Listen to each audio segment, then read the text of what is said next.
My fiancée mocked my dead mother at the rehearsal dinner. Her family said she didn't mean it. I replied, okay. Then I canceled the wedding. Now, she was suddenly deeply sorry and wants to reconcile. I, 29M, thought I knew the woman I was about to marry. After 3 years together, I believed I'd seen every side of her. I was wrong. The rehearsal dinner was supposed to be perfect. 50 close friends and family members gathered at the country club, everything meticulously planned down to the last detail. My fiancée had insisted on handling most arrangements herself, which should have been my first red flag. She'd always been particular about appearances, but I mistook it for attention to detail. My mother died when I was 16. Cancer took her slowly, painfully, over 2 years. She was my anchor, my biggest supporter, the one who taught me that kindness costs nothing but means everything. Her absence still felt fresh 13 years later, especially on days like this when I desperately wanted her there.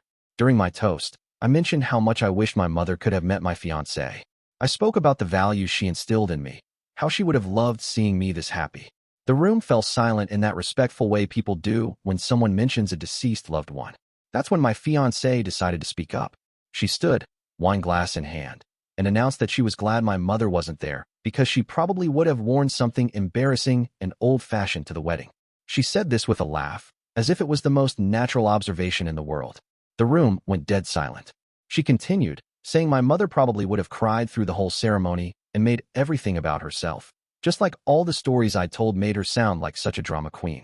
I felt something break inside my chest. Not crack. Break completely. My father's face went white. My uncle stood up so fast his chair toppled over. Several guests gasped audibly, but my fiancée kept going, apparently oblivious to the horror spreading across every face in the room. She said she was actually grateful my mother was gone because now we wouldn't have to deal with her opinions about our life choices. I set my glass down carefully because my hands were shaking so badly I was afraid I'd drop it. I looked at this woman I'd been planning to marry in 18 hours, and I didn't recognize her. This wasn't a momentary lapse in judgment or wedding stress. This was cruelty, pure and calculated. Her mother immediately jumped in, grabbing her daughter's arm and sitting her down forcefully. She looked around the room with panic in her eyes and announced loudly that the bride was obviously overwhelmed and didn't mean any of what she'd just said. Her father nodded vigorously, adding that wedding stress makes people say crazy things they don't mean. Several family members began murmuring agreements, trying to smooth over the situation. Someone suggested we all just laugh it off and move on. Another relative mentioned how emotional everyone gets before big events. I stood up slowly, every eye in the room fixed on me. The silence was suffocating. Someone asked if I was okay, if I needed a minute. I looked at my fiancée, who was now staring at her lap, and simply said okay. Just okay. Then I walked out. I drove to the venue coordinator's emergency contact number and spent the next 4 hours making cancellation calls. The wedding was off. All of it. Flowers, catering, band, everything. I'd lose deposits, but I didn't care. Some things cost more than money. By morning, my phone was exploding. Her family was calling every 10 minutes, alternating between fury and pleading. They insisted I was overreacting, that cold feet were normal, that she'd just had too much wine and said something stupid. Her mother left 6 voicemails explaining that her daughter had been stressed for months and everyone says things they don't mean when they're overwhelmed. My ex-fiancée herself called 17 times before I finally answered. She was crying, saying she didn't remember exactly what she'd said, but whatever it was, she was sorry. She claimed she'd been drinking and stressed, and that I knew she didn't mean anything bad about my mother. She said canceling the wedding over one comment was insane, that couples work through disagreements, that we could get past this if I'd just be reasonable. I told her there was nothing to work through. Someone who truly loved me would never use my dead mother as material for jokes, stressed or not, drunk or not. I'd heard her real thoughts, and that was enough. She showed up at my apartment 3 days later with her sister and mother in tow. They'd formed some kind of intervention committee. Her mother did most of the talking, explaining how wedding planning had consumed her daughter for months, how the pressure had made her act out of character, how everyone deserved forgiveness for mistakes made under stress. Her sister added that people say horrible things when they're overwhelmed, and holding one comment against someone forever wasn't fair. She pointed out all the good times we'd shared, all the plans we'd made, all the love that was real despite one terrible moment. My ex-fiancée sat quietly through most of their speech, then finally spoke up. She said she'd been thinking about what happened and remembered more of what she'd said. She admitted it was awful and inexcusable. She said she'd been dealing with anxiety about meeting expectations and had somehow twisted that into saying terrible things about my mother. She promised she'd never do anything like that again, that the stress had made her temporarily lose her mind. I listened to all of it. Then I asked one simple question. Had anyone forced her to say those things, or had they come from her own mind? The room went quiet. She admitted they'd come from her own thoughts, but insisted those thoughts didn't represent who she really was. I thanked them for coming and asked them to leave. Update 1. 3 weeks have passed since the canceled wedding. My ex-fiancée's campaign to win me back has intensified rather than faded. She's tried everything from showing up at my work to sending mutual friends as messengers. Last week, she mailed me a handwritten letter that was 10 pages long. In it, she detailed every moment of our relationship where she claimed to have shown love and respect for my mother's memory. She reminded me of times she'd listened to my stories, looked at photos, even suggested visiting my mother's grave on her birthday. She argued that these actions proved her true character, not one night of stress-induced comments. The letter concluded with her announcing that she'd started therapy to work on whatever internal issues had caused her to say such hurtful things. She included her therapist's card as proof of her commitment to change. She said she understood if I needed time, but she wasn't giving up on us. Her persistence might have been touching if it wasn't so calculated. Every gesture felt like a strategic move rather than genuine remorse. Yesterday, things escalated. I came home to find her sitting on my doorstep with 2 suitcases. She'd apparently been there for hours, waiting for me to return from work. She looked exhausted and desperate, which I assume was the intended effect. She told me she'd ended her lease and quit her job because she couldn't function knowing she'd destroyed the most important relationship in her life. She said she had nowhere else to go and no one else who mattered. She'd thrown away her entire life for me, and now she needed me to help her rebuild it. I almost felt sorry for her. Almost. Instead, I called her sister to come pick her up. While we waited, she talked nonstop about how we could start over, maybe even move somewhere new where the wedding incident wouldn't follow us. She had it all planned out. We'd take time to heal, go to counseling together, and eventually try again when we were both stronger. Her sister arrived and practically dragged her away, apologizing profusely for the drama. Before leaving, my ex-fiancée shouted that she'd wait as long as it took for me to forgive her, that real love doesn't die over one mistake. I'm starting to realize that her version of love was never about me at all. Update 2. I thought the doorstep incident would be the end of it. I was wrong again. 2 days ago, I received a call from my father. My ex-fiancée had somehow tracked down his number and called him directly. She'd spent 40 minutes on the phone with him, crying and apologizing for what she'd said about my mother. She told him she understood why I was hurt, but insisted that one moment of poor judgment shouldn't destroy 3 years of love. My father, bless him, listened patiently before telling her that the problem wasn't the moment itself, but what that moment revealed about her character. He said my mother had always taught me to judge people by how they treat others when they think no one important is watching. At the rehearsal dinner, surrounded by everyone who mattered to us, she'd chosen to mock a dead woman she'd never met. She apparently broke down completely at that point, admitting that she knew what she'd done was unforgivable, but begging for just one chance to prove she could be better. My father told her that forgiveness wasn't something she could earn through persistence, and that continuing to contact our family was only making things worse. He asked her to respect my decision and leave us alone. She agreed, apologized again, and hung up. That should have been the end of it. But yesterday morning, I walked outside to find a small memorial garden planted in the patch of dirt by my apartment building. Someone had planted flowers around a small stone marker with my mother's name and dates carved into it, along with the words, "Forever remembered, forever loved." My neighbor confirmed she'd seen a woman working on it early that morning. The whole thing had taken her several hours to complete. I stared at that memorial for a long time. Part of me was touched by the gesture, but a larger part was disturbed by it. This wasn't remembrance, it was manipulation. She was using my mother's memory to try to win me back, the same memory she'd trampled on 3 weeks earlier. I took photos, then removed everything. I couldn't let the flowers die there, neglected, after she'd inevitably moved on to her next strategy. That evening, she called from an unknown number.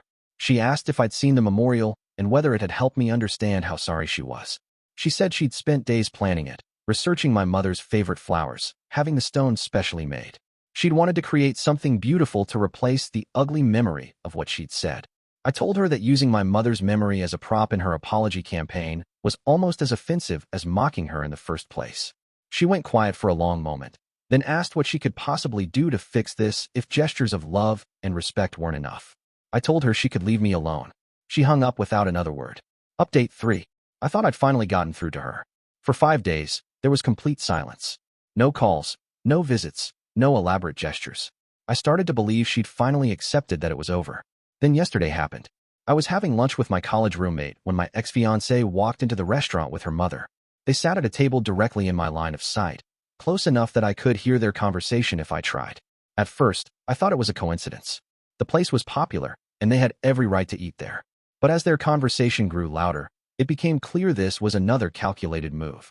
She was telling her mother, in a voice obviously intended for me to overhear, about how she'd been having dreams about my mother. In these dreams, my mother was supposedly telling her that love requires forgiveness, that holding on to anger only hurts everyone involved. She claimed my mother had appeared to her looking sad and disappointed that her son was throwing away happiness over pride. Her mother played along perfectly, asking questions that allowed her daughter to elaborate on these convenient dreams. They discussed how my mother would have wanted us to work things out, how she would have seen the good in someone who made a mistake, how she believed in second chances. I watched this performance with a mixture of disgust and fascination. She was literally putting words in my dead mother's mouth to serve her agenda. My friend noticed my expression and asked what was wrong. I explained quietly who they were and what was happening.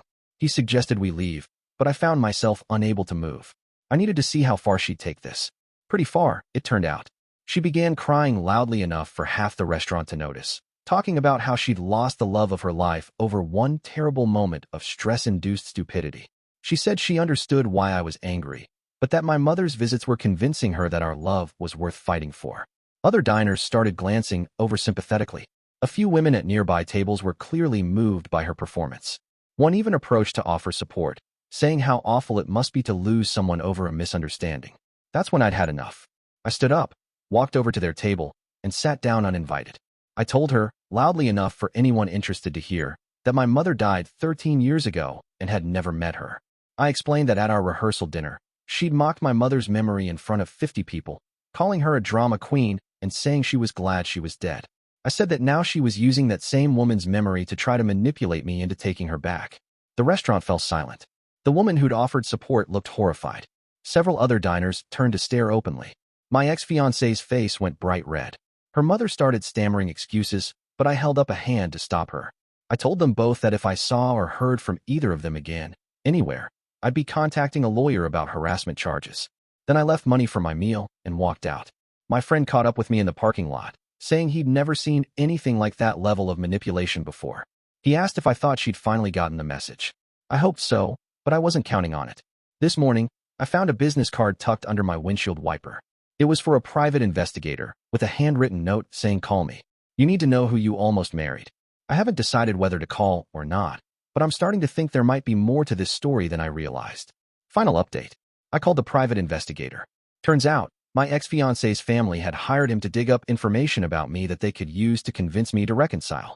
They wanted ammunition to prove I wasn't as perfect as I was pretending to be, something to level the playing field. Instead, he found something else entirely. My ex-fiancée was engaged once before, 2 years before we met. That engagement ended when she made similarly cruel comments about her fiancé's disabled younger brother at a family gathering.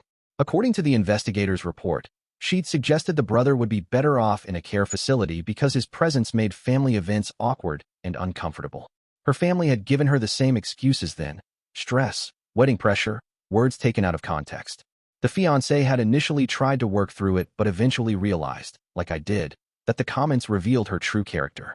The investigator said he'd felt obligated to warn me because the pattern was too clear to ignore. He'd seen enough manipulative behavior in his line of work to recognize it immediately. Armed with this information, I finally understood what I'd been dealing with. This wasn't grief over a lost relationship or even genuine remorse. It was narcissistic rage at being rejected, combined with an inability to accept consequences for her actions. I forwarded the investigator's report to her family, along with a clear message. Their daughter had a pattern of cruelty that she disguised as stress-induced mistakes. I wasn't the first person she'd hurt this way, and I wouldn't be the last unless someone finally held her accountable instead of making excuses. I haven't heard from any of them since. 3 months have passed now. I've moved to a different apartment across town, changed my phone number, and started fresh. The whole experience taught me that sometimes the people we love most are capable of hurting us in ways we never imagined possible. But it also taught me something else. My mother's lessons about kindness and character were right. The people worth keeping in your life don't mock your pain, exploit your grief, or use your dead loved ones as props in their manipulation games. I still miss what I thought we had, but I don't regret walking away. Some lines, once crossed, can't be uncrossed. Some words, once spoken, can't be unheard. My mother may be gone, but her memory deserved better than that. And so did I. I'm doing better now. Dating again, slowly. This time, I'm paying attention to how people treat others when they think it doesn't matter. My mother taught me that character reveals itself in those moments, and she was right. Some lessons are worth learning, even when they come with a broken engagement and a canceled wedding. Especially then.